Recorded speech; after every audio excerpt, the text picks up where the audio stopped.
Hello student, welcome back. It is lecture 9, module 4, microcontroller and embedded system. Shongita Roy, assistant professor, electronics and communication engineering department, Narula Institute of Technology. Introduction to embedded systems. Lecture 9, FPGA gate array and standard cell. Introduction. Field Programmable Gate Array FPGAs are digital ICs, integrated circuits, that enable the hardware design engineering to perform a customized digital logic as per his or her requirements. The term FPGA or Field Programmable implies that the digital logic of the IC is not fixed during its manufacturing or fabrication, but rather it is programmed by the end user designer.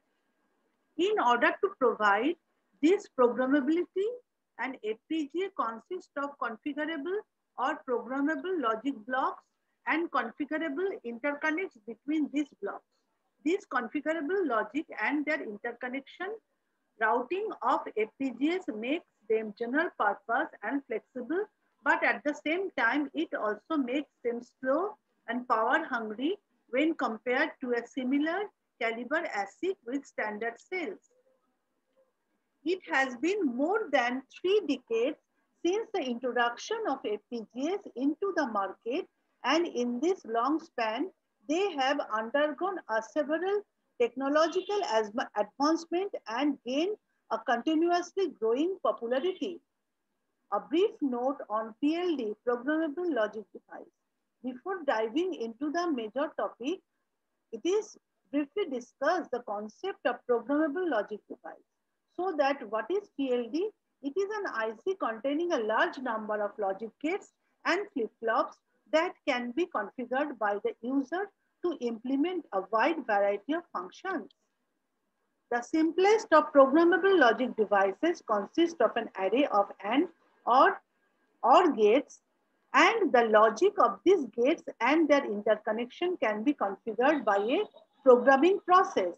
PLDs are particularly useful when an engineer wants to implement a customized logic and is restricted by the pre-configured integrated circuits.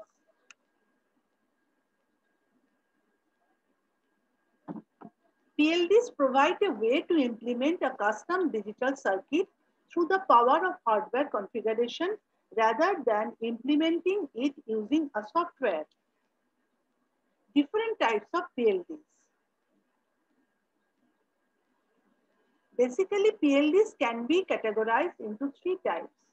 They are simple programmable logic devices, SPLD, complex programmable logic devices, CPLD, and field programmable gate arrays, FPGA. The simplest programmable logic devices are further divided into programmable logic array, programmable array logic, and general array logic, PLA, PAL, and GAL. Programmable logic array, PLA consists of an AND gate plane with programmable interconnects and an OR gate plane with programmable interconnects. The following is a simple 4 input, 4 output PLA with AND OR gates. It is showing here. It is a simple configuration. Input is AND plane and output is OR plane. Any input can be connected to AND gate by connecting the horizontal and vertical interconnect lines. The output from different AND gates can be applied to any of the OR gates with programmable interconnects. PAL, Programmable Array Logic. A PAL is similar to PLA, but the difference is that in PAL, only the AND gate plane is programmable, while the OR gate plane is fixed during fabrication. Even though PALs are less flexible than PLAs, they eliminate the time delays associated with programmable OR gates. This is the input and corresponding output. General Array Logic, GAL. Architecture-wise, a GAL is similar to PAL, but the difference lies is programmable structure. PAL uses PROM, which is one-time programmable, while GAL uses EEPROM or square-PROM, which can be reprogrammable. Complex programmable logic devices, CPLD. Moving up with SPLD devices, we get CPLD. It is developed on top of SPLD devices to create much larger and complex design depending on different application.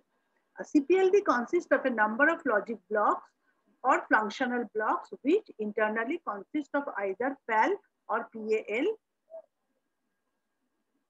along with a macro cell. This is showing in the block. Input-output block, input-output block, and within these two blocks there are macro cell, PLA or PAL. Programmable interconnects, and below that is. So it is complex, but there is a lot of flexibility are there for design purpose. Macro cell consists of any additional circuitry and signal polarity control to provide true signal or its complement. Field Programmable Gate Array, FPGA. Complexity-wise, CPLD are much more complex than SPLDs, but FPGA even more complex than CPLDs. The architecture of an FPGA is completely different as it consists of programmable logic cells, programmable interconnects, and programmable I/O blocks. So this is shown in the figure. Logic cells are there and there are interconnects. Programmable interconnects, programmable I/O cells are also there at the outer layer. What is an FPGA?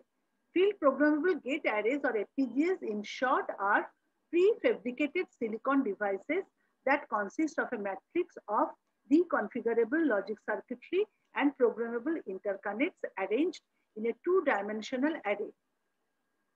The programmable logic cells can be configured to perform any digital function, and the programmable interconnects provide the connection among different logic cells. Using an FPGA, you can implement any custom design by specifying the logic or function of each logic block and setting the connection of each programmable switch. Since the process of designing a custom circuit is done in the field rather than in the fabrication, the device is known as field programmable. The following images show a typical internal structure of a FPGA in a very low board, low or in a general sense. So logic cells are there and it is connected between interconnect programmable lines. The core of the FPGA is made up of configurable logic cells and programmable interconnects. These are surrounded by a number of programmable I/O blocks which are used to talk to the external world or interconnect between the external world. Components of an FPGA.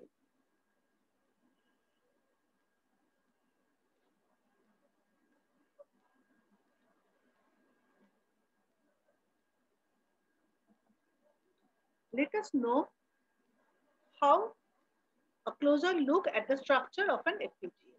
Typically, a FPGA consists of three basic components: programmable logic cells or logic blocks, programmable routing, I/O blocks. Now, programmable logic cells or logic blocks responsible for implementing the core of logic function. Programmable routing responsible for connecting the logic blocks. I/O blocks, which are connected to the logic blocks through the routing and help to make external connection. Logic block. The logic block in Xilinx-based FPGA are called the configurable logic blocks or CLB, while the similar structure in Altera-based FPGA are called logic array blocks or LAB. Let us use the term CLB for this discussion. A CLB is the basic component of an FPGA which provides both the logic and storage functionalities. The basic logic can be anything like a transistor and a NAND gate, multiplexer, lookup table, LUT, and a PAL-like structure or even a processor. Both Xilinx and Altera use lookup table, LUT-based logic blocks to implement the logic as well as storage functionalities. A logic block can be made up of single logic, basic logic element or a set of interconnected basic logic elements, where a basic logic element is a combination of a lookup table and flip-flops.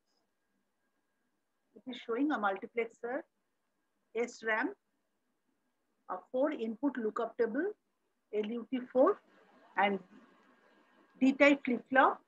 At the output, there are showing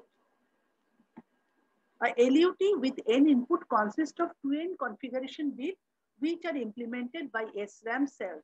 Using these 2n SRAM bits, the LUT can be configured to implement any logic function. Routing. It is the computational functionality is provided by the logic blocks.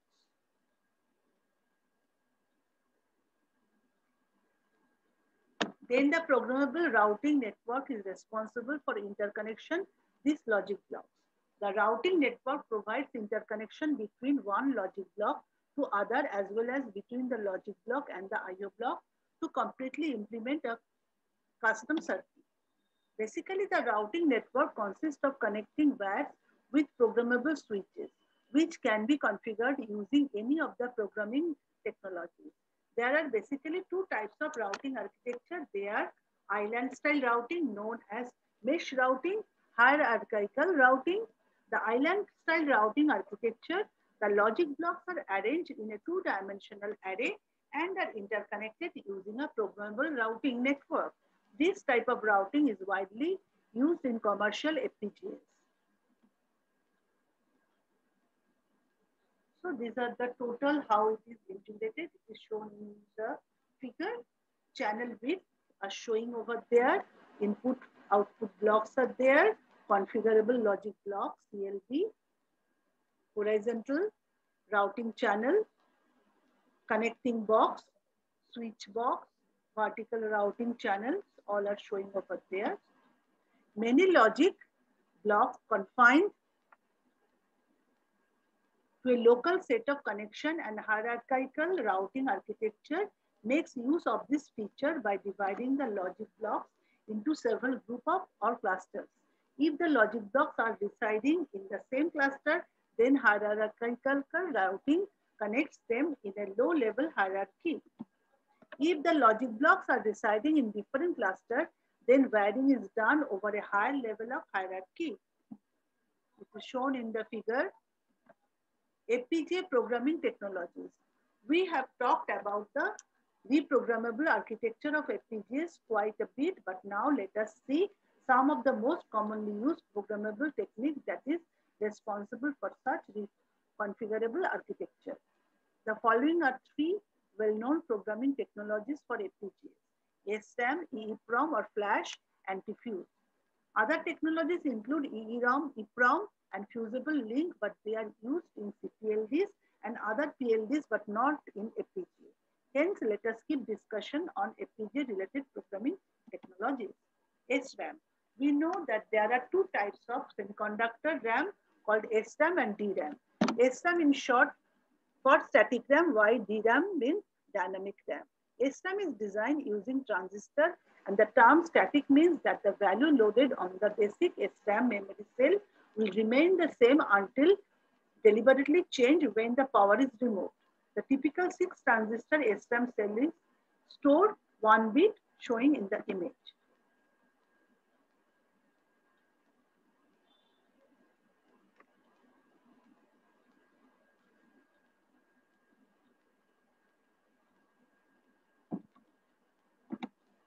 This is contrast to the DRAM, which consists of a combination of transistor and a capacitor.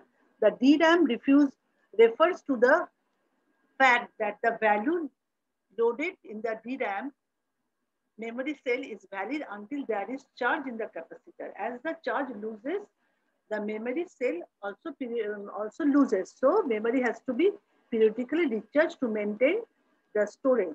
This is known as refreshing. Many FPGA vendors implement static memory cells in SRAM-based FPGAs for programming. SRAM-based FPGA are used to program both logic cells and the interconnects, and they have become quite predominant due to their reprogrammability and use of CMOS technology, which is known for its low dynamic power consumption, high speed, and tighter integration. is shown logic cell, SRAM, how they are connected. It is shown in the figure. EEPROM or flash, a close alternate to SRAM based programming technology based on EEPROM or flash programming technologies. The main advantage of flash-based program is its non-volatile nature. Even though flash supports reprogrammability, the number of times this can be done is very small when compared to a SRAM technology. Antifuse. The antifuse programming technology is an old technique of producing one-time programmable devices. They are implemented using a link called an antifuse, which in its unprogrammed state has a very high resistance and can be considered an open circuit. When programming, a high voltage and current is supplied to the input. As a result, the antifuse, which is initially in the form of amorphous silicon, basically an insulator with a very high resistance, linking two metal tracks, comes to life by converting to a conducting polysilicon. It is shown in the figure.